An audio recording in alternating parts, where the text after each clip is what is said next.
இப்போ என் கையில் இருக்கிறது கிளாசிக் பென்டன்ல வர ஆம்னிட்ரிக்ஸ். சொன்ன மாதிரியே கிளாசிக் பென்டனோட ஆம்னிட்ரிக்ஸை வாங்கியாச்சு. என்னோட பல நாள் கனவும் இன்னைக்கு நிறைவேறிடுச்சுன்னு சொல்லலாம்.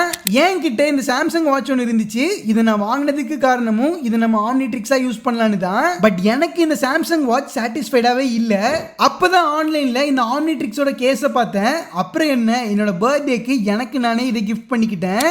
இந்த கேஸ் பார்த்தீங்கன்னா 2 பார்ட்ஸா வரும் அண்ட் 2லயும் இந்த மாதிரி ஸ்ட்ராங்கான மேக்னெட்ஸும் இருக்கும்.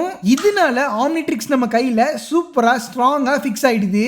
நம்ம கிட்ட இருக்க வாட்சோட ஸ்ட்ராப்பை ரிமூவ் பண்ணிட்டு வாட்சை எடுத்து இதுல ஃபிக்ஸ் பண்ணா மட்டும் போதும். இந்த சாதாரண வாட்ச் ஆம்னிட்ரிக்ஸா மாறிடும். சும்மாலாம் சொல்லக்கூடாதுங்க. இதுல இருக்க ஒரு ஏலியனையும் பாக்குறப்பையும் எனக்கு செம்ம நாஸ்டாலஜிக்கா ஃபீல் ஆகுது.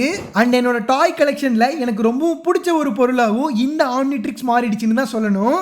கிளாசிக் பென்டன் அப்புறம் ஏலியன் ஃபோர்ஸ்னு 2 ஆம்னிட்ரிக்ஸும் இப்போ என்னோட கலெக்ஷன்ல இருக்கு. உங்களுக்கு இந்த சாம்சங் வெர்ஷன் ஆம்னிட்ரிக்ஸ் பிடிச்சிருக்கா இல்ல இந்த வெர்ஷன் ஆஃப் ஆம்னிட்ரிக்ஸ் பிடிச்சிருக்கான்னு கமெண்ட் செக்ஷன்ல சொல்லுங்க. இந்த வாட்சும் கேஸும் உங்களுக்கு வேணும் அப்படின்னா என்ன ஃபாலோ பண்ணிட்டு லிங்க்னு மட்டும் கமெண்ட் பண்ணுங்க. ப்ராடக்ட்டோட டீடைல்ஸை நானே உங்களுக்கு டிஎம் பண்றேன்.